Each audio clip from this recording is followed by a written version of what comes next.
రమణ గోవింద గోవింద అనాలి. ఎప్పటికైనా అనాల్సిన వాళ్ళమే.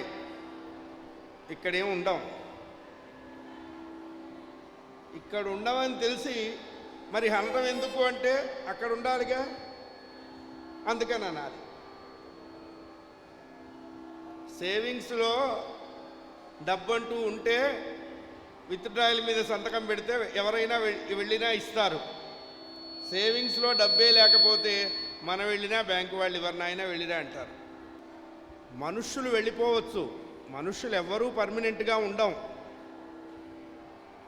వాళ్ళు చేసినటువంటి మంచి పనులు శాశ్వతంగా ఉంటాయి. అందుకనే శరీరం పోయినా కీర్తికి చావు లేదు అని చెప్పారు పెద్దలు. కొన్ని వందల గ్రామాల ప్రజలు ఆ మహానుభావుడు పెట్టినటువంటి నామ సంకీర్తన అనేటువంటి వృక్షం కింద బ్రతుకుతూ ఉన్నారు. మీరందరూ కాస్త గట్టిగా భగవన్నామం గోవిందా అనండి, తప్పు లేదు, పాపం రాదు. ఒకవేళ మీకు పాపం వస్తుంది అని ఏమన్నా భయం ఉంటే అక్కడ వాళ్ళు ఉన్నారు, ఇక్కడ వీళ్ళు ఉన్నారు, వాళ్ళందరికీ పంచుదాం. నేను పంచుకోను, నాకెందుకు వచ్చింది, ఇప్పటికే దులుపుకోలేక చస్తున్నా. కాబట్టి రాజా రామచంద్ర భగవానికి కొంచెం గట్టిగా అనండి. నిద్రపోయే వాళ్ళు లేవాలి. అంటే మనకి లేని సుఖం వాళ్ళకెందుకు, వాళ్ళు కూడా లేవాలి. మనం ఇక్కడికి వచ్చి కూర్చోవడం ఏంటి, వాళ్ళు హాయిగా నిద్రపోవటం ఏంటి.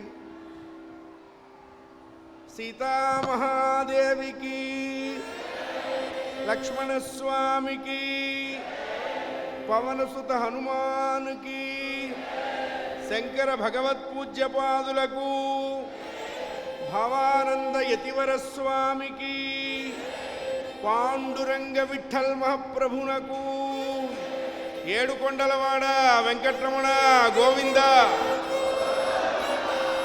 కాస్త గట్టిగా అనండి. ఎవరు గోవిందా అని గట్టిగా అంటారో వాళ్ళు తొందరగా గోవిందా అనరు, గుర్తుపెట్టుకోండి. అనలేదు అంటే టిక్కెట్ చించుతాడు ఆయన. వెంకటేశ్వర స్వామి మామూలు దైవం కాదు, పక్క దారిన పోయేవాడిని పిలిచి మరీ కెలుకుతాడు ఆయన. చాలా జాగ్రత్తగా ఉండాలి. వాడి దోవను వాడిని పోనివ్వడు ఆయన. చాలా జాగ్రత్తగా ఉండాలి. ఈ యుగానికి మెగా హీరో ఎవడు అంటే వెంకటేశ్వర స్వామి వారే. మిగతా వాళ్ళంతా జీరోలే.